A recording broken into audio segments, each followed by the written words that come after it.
How you doing, Duff here? Sitting in my Tacoma in the dark, just because since it's a Tacoma video, I feel like I should be in the Tacoma, you know.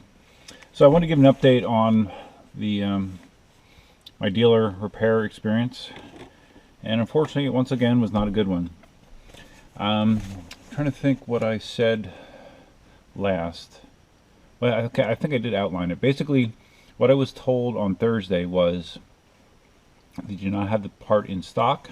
The wiring harness that they said is defective, that's causing a problem with the passenger side curtain airbag, was not in stock, and they were going to get back to me with the ETA, and if the ETA was lengthy like they expected, I could pick up the truck and use it until that part came in. Oh, what the heck? I have the dealer work order here. So anyways, so on Friday I was expecting to get a call saying, hey, okay, truck's ready. On Thursday they said the truck wasn't put back together yet, so they had to put it back together. That was the reason I couldn't get it on Thursday. So anyways, Friday I'm expecting to get a call, say, okay, here's the ETA for the part, come pick up your truck. So I'm waiting. Lunchtime, didn't hear anything. 1 o'clock, didn't hear anything. 2 o'clock, I finally call. Say, hey, what's going on with the truck? Well, actually, let me back up. My dealership, maybe this is standard for all Toyota dealerships, but they have service advisors, and they have a shitload of them. I bet they have at least a dozen. And the way that they are set up is, I guess it's supposed to give customers a personalized experience where you have a dedicated service advisor, and their job is to take care of you. That's their job. So my service advisor was supposed to be getting back to me, and he never did. So I call 2 o'clock and I leave a message for my service advisor saying, hey, just calling to check on the truck. I kind of need to know what's going on so I can plan my evening and weekend accordingly. Please get back to me. Didn't hear anything. I waited till 3:30, I believe, and I called back again, asked for my service advisor, and a woman said, oh, he's on the phone, but as soon as he gets off the phone I will tell him to call you. I'm like, okay, great. So of course you know where this is leading. 4 o'clock came, nothing. 4:30 came. I was like leaving in 15 minutes. Still hadn't heard anything. This is now the entire day has gone by and haven't heard anything. So I call again, and I'm told, oh, your service advisor is on the phone. I'm like, okay, well, I've asked twice for him to call back and he hasn't called back, so I want you to just put me on hold if no one else can tell me what's going on. And it's so stupid with the way that they're set up. Like, only your service advisor can tell you what the hell's going on. Like, if you ask anybody else, they'll say, well, all I can do is look in the system and see what the system says. And when they look in the system, all it basically tells them is your truck's not done. Great. I mean, what kind of system is that? That if that one person is not available, no one else can help you? That's idiotic. So anyways, I'm sitting on hold for probably between 5 and 10 minutes, something like that. Finally, the guy gets on, and obviously he has to know that I'm pissed because I've left him messages twice and he hasn't gotten back to me. And this is the exact same thing that happened the last time I was in there for the ABS warning light. Days went by without this guy acknowledging calls and messages I left to him. Same guy. It's annoying, man. So anyways, get him on the phone. I'm not very friendly. And he says, oh, I was just talking to the manager, and we got the authorization that we need from Toyota to release the vehicle to you. Although Toyota's official recommendation is for you to not drive the vehicle at all. And if you do drive the vehicle, you shouldn't have someone in the passenger side because that side curtain airbag is defective. But if you're okay with that, then you can get the truck back. I'm like, okay, great. Yeah, I'll sign the waiver and I'll get the truck. And he says, well, it won't be ready till Saturday. I'm like, what the hell?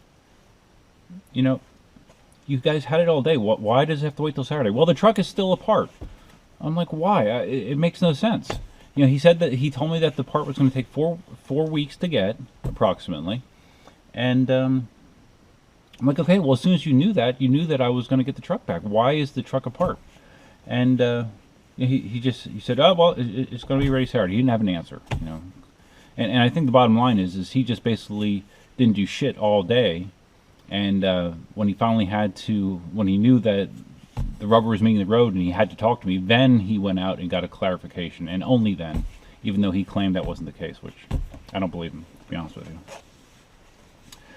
So I had to go home, and then I had some stuff I was doing this morning, and I had to take the rental car back then mid-morning. It's just a pain in the ass. I had to make almost a 45-mile round trip just to return the rental car, just to get back my truck that I'm going to have to take back again to get this fixed. So when I went to pick it up, my service advisor was there. Of course, he wasn't available right away. And when I was turning in the keys to the rental car, I asked him, I said, well, last time we had an issue and you guys replaced the wheel sensor, again, you said you did not have the part in stock, and you pulled a wheel sensor from one of the vehicles in the lot to replace mine with, and then you were going to order the part and just put the new wheel sensor back in that other vehicle.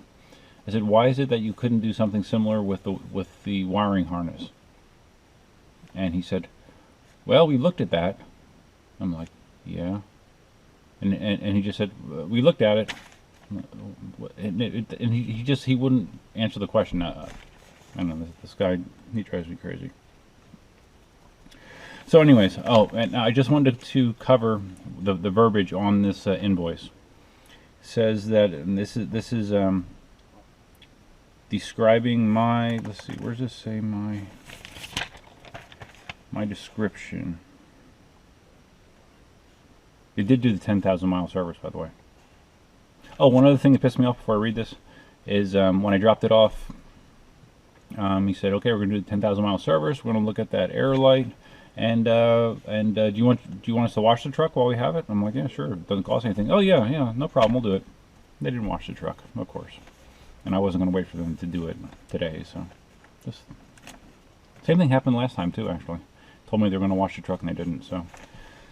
Yep, this dealer sucks. So anyways, okay, so the customer states, SR light keeps coming on more and more. That was how they characterized my description. And the description of the technician's actions is, the tech performed diagnostic health scan on vehicle and identified an open circuit in passenger side curtain airbag wiring. This part has been ordered and expected delivery time is 4 weeks. Customer advised not to drive vehicle in interim and has been offered alternative no-cost transportation. Yeah, they said I could have a Tundra if I wanted while this was getting fixed, which I turned down. Customer requests vehicle be returned while waiting for part. Toyota advised customer not to have passenger during vehicle operation. So I had to sign that statement just so I acknowledge that, you know, there is a problem, so you get the vehicle back. So anyways, that's where I'm at. Basically now I wait a month, and they'll probably forget to call me. Who knows? I'm gonna probably have to call them. Everything I ever have to do with this dealer is all they do is react to me. They're not proactive, they're reactive. So I'm gonna probably have to call them and say, hey, where's the part at? And I'm like, oh yeah, well, we just got it in today. You know, that's what'll happen, because that's the way everything goes with these guys. And I'm gonna need to see if I can somehow get a different service advisor, because this guy, like I said on the last video, he's nice to your face, but he's kind of incompetent. You know, he acts like he has it together, but he really doesn't. He doesn't really understand the whole golden rule of customer service is to under-promise and over-deliver. He does the exact opposite. Over-promise, under-deliver, and ignore the customer. That's basically how he rolls. So, anyways, just felt like venting and wanted to give an update. So, 10,000 mile service was done. I washed the truck today. It looks nice. SRS light was on steady the whole way home. And I'm going to have to go back in a month again, so kind of sucks. So that's it. If you have any more questions, comments, leave them below. Duffman out.